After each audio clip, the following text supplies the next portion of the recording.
Okay, let's go to Parshas Beshalach. So the Torah says like this: Vahi Beshalach Paro Esa'ab. Paro sent out the nation. Page 366. Paro sent out the nation. V'lo nocham Elokim derech eretz plishtim ki karovu. God did not take them by the way of Philistines because it was close. Ki amar Elokim pedi nochem am birosam mocham v'shov Mitzrayim. I'm worried that the people will see the threat of war when they go via the Plishtim, and they're going to want to go back to Mitzrayim. Okay? That's what the first pasuk says. Now, before anything, you notice that it says, V'lo nocham Elokim derech eretz Plishtim. God did not take them by the way of the Plishtim. I mean, honestly, gentlemen, how much of a threat is it? God says, well, I better not take them by the way of the Philistines because, they might see the Philistines come out armed. They'll get the Jewish people are going to get spooked and they want to go back to Mitzrayim. You just saw 10 plagues. You just saw the Mitzrayim get bad. Were you really going to get spooked? I mean, honestly, if the Philistines are not as tough as the Egyptians, what are you really going to get? You're really nervous about it? You're really nervous? You're going to see the Plishtim and you're going to come back? The answer is, first of all, yeah. The answer is, first of all, yeah. Peyton Manning was booed. Right? Peyton Manning was booed in the last game by the Denver fans. Peyton Manning was booed. Why do you think I bring that up? Peyton Manning was booed. They don't know who Peyton Manning is. That's also problematic. Peyton Manning's a great philosopher, and Peyton Manning's a quarterback. And Peyton Manning got booed. Why did Peyton Manning get booed? I mean, this is the item. What did you do for me right now? What did you do for me? I'm not interested in what you've done in the past. What did you do for me right now? We forget the past very quickly. If the Jewish people are coming out of Egypt, 10 plagues. They got swords over there. Right? Yeah, but there were 10 plagues. You saw the miracles. Yeah, but right now they got swords and they're pointy. Guys, I don't know if this is such a great idea. Let's go back. Now, is it a major risk? According to some, it was the Erev Rav. The refers to the Erev Rav. It's the mixed multitude of the wannabe Jews who God was concerned about. Be that as it may, the lesson for us is number one, people are fickle. They're fickle. Yeah, I just saw these miracles. I just saw the miracles. Yeah, but that was then. The story of the guy is running. I heard this from Rav Weinbach years ago. Guy's running and he falls off a cliff. And he grabs onto a branch. He's dangling for dear life. Says, is there anybody up there to help me? And here's a voice. Says, yes, this is the Lord. Says, the Lord help me. He says, okay, let go with one hand. So he lets go with one hand. He says, please, is there anybody who can help me? He says, yes, this is the Lord. Let go with the other hand. He goes, is there anybody else up there? There's faith and there's faith. You really, how much do you believe? Do you really believe or you don't believe? Well, I saw the miracle, but there's a guy says a prayer, an apocryphal story. Guy says to prayer, he says, Hashem, how much is 1,000,000 years to you? He says, Hashem says, 1,000,000 years to me is a minute. He says, and Hashem, how much is $1,000,000 to you? He says, $1,000,000 to me is a penny. He says, Hashem, can I have a penny? He says, sure, in a minute. You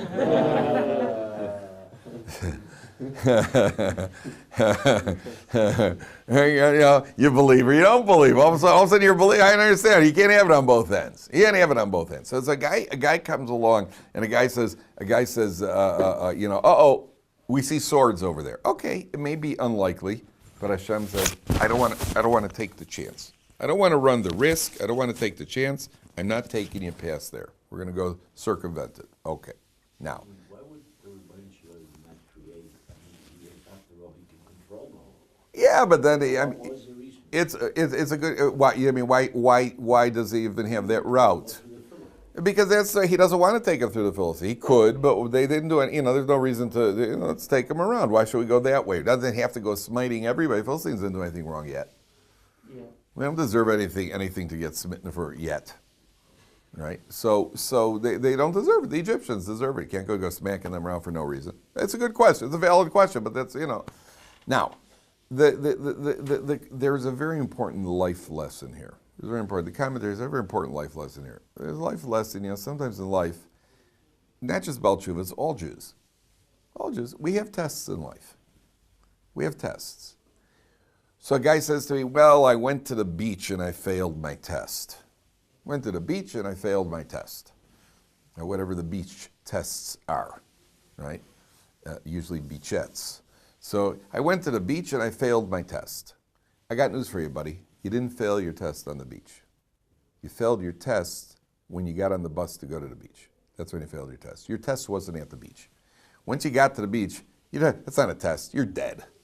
You're absolutely dead. Your test was, am I going to go there or not? This is a very subtle point in halacha, and we overlook it. A guy says to me, I've had a guy once told me, we want to go downtown to a bar and review Gemara. We're going to review Gemara in the bar downtown. Have a couple of beers and chill. I don't understand. Why don't you buy a beer and bring it here, and you could chill in the base measures with your beer? No. We'll chill in the bar. We'll chill in the bar in the base. Yeah. And then next thing you know is, I failed some tests in the bar. You didn't fail the test in the bar.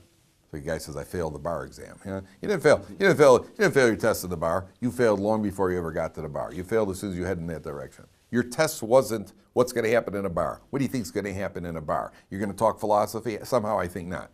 Your test was, am I going to go down to the bar? Once you've decided that, then you failed the test.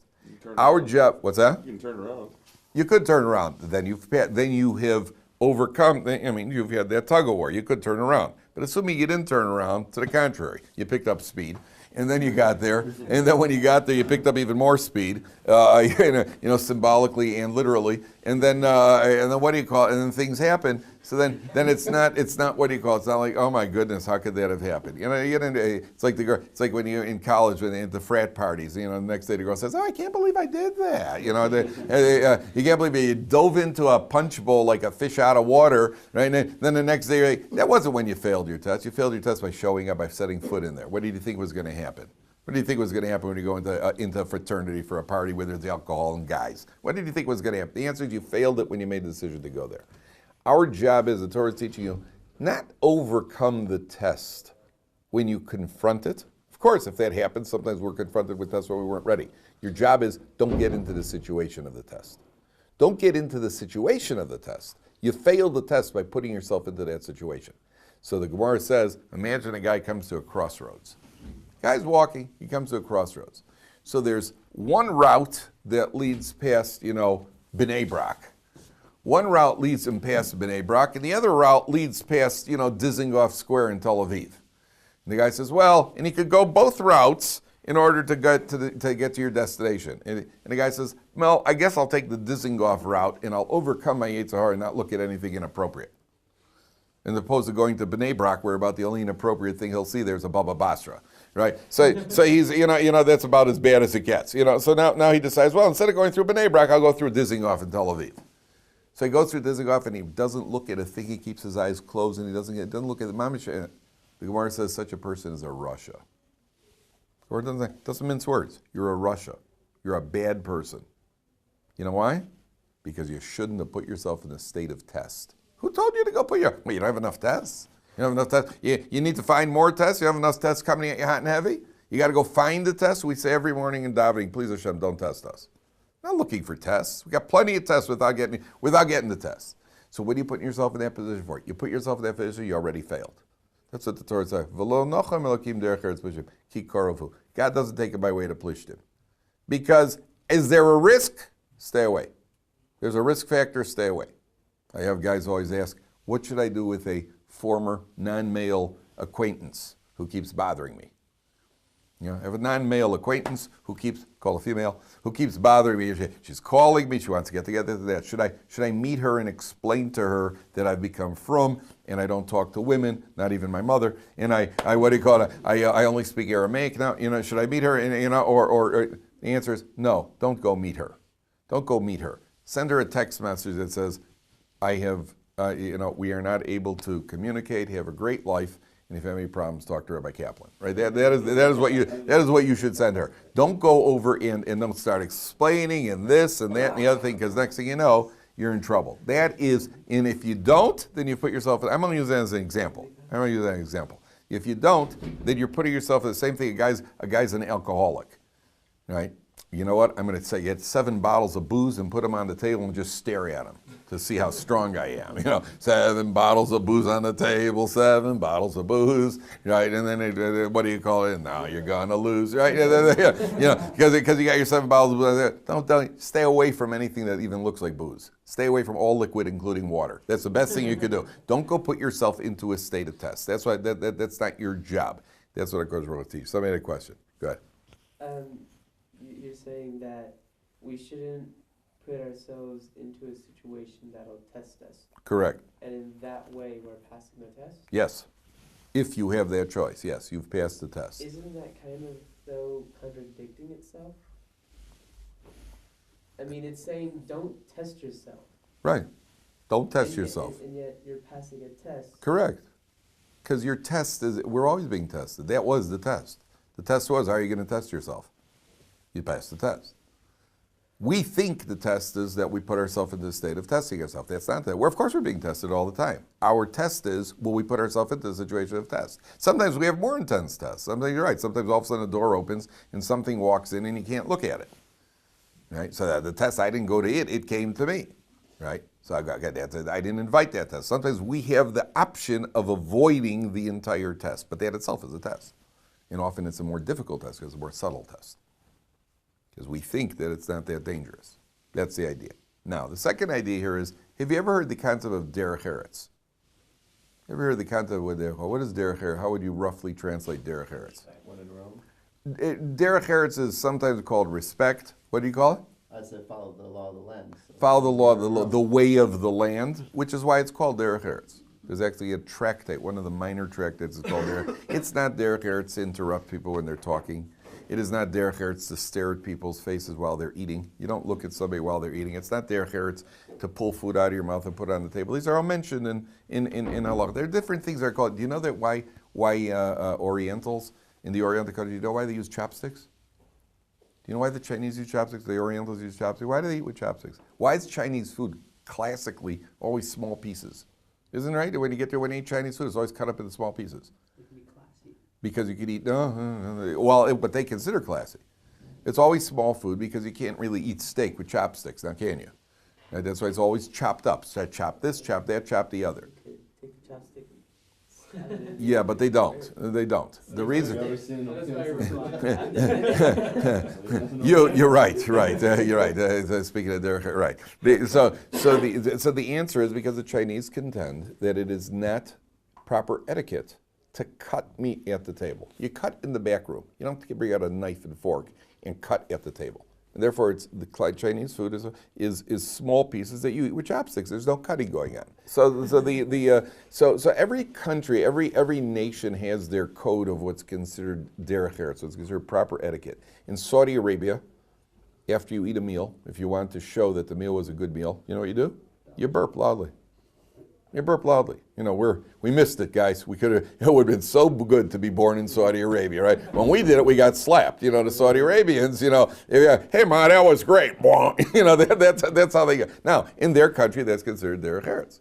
So every country has their code of their. In England, they drink, with their pinky sticking up in the air. That's etiquette. It's proper etiquette not to touch the queen. Is proper derech eretz. You don't touch the queen unless you're the president's wife in the United States, in which case you give her a bear hug, right? Or a high five. That's proper etiquette. So every country has. In halakha, there's proper etiquette. You don't talk with food in your mouth, and you don't look at somebody else while they're eating, and so on and so forth. Why is it called exactly what you're saying? Ilya? The derech eretz literally means the way of the land. This is proper. This is what's accepted among us as being polite and being proper. So one of the commentaries says like this: the Jewish people are taken out into the desert. Now, what's about to happen? V'lo nocham elokim. The literal meaning here is he didn't take them by way of the Plishtim. One of the commentaries says he didn't take them with regular derech eretz, with the regular way of the land. What's the regular way of the world? The regular way of the world is water comes from above and food comes from below. What happens to the Jewish people? Food comes from above and the water comes from below. Right? V'lo nocham elokim derech eretz. God doesn't take we're going to get a completely new relationship with the Jewish people were for 40 years. Do you realize that the first kid into the land of Israel, after 40 years in the desert said, hey, there's rain. Well, there's wheat, there's food growing out of the earth. This is really weird, because for the last 40 years he's had manna from heaven and he's had water. He's had the well of water coming up from the desert. Never seen rain. He's never seen manna. They come into the land of Israel. My parents told me this. I didn't remember this, but we lived in Israel when I was a little kid. We lived here for about 3 years. And I went back to the United States. I was about 9 years old. And a guy came to the house who was I think he was doing his doctorate in psychology, something like that. So he wanted to give me an IQ test. Some sort of IQ test, one of these evaluation tests. So the number, it was so high that they couldn't even get to keep the number on the chart. And that was a joke. So the guy comes in and he says to me, one of the questions he asked me was, what color are apples? So I said, green. And I looked at my parents, in front of my parents. If somebody asked you, what color are apples, what would you say? Red. And the answer was because when we lived in Israel at the time, the apples were mostly green apples. So in my mind, your apple is green. So it has to do with what's the derech eretz.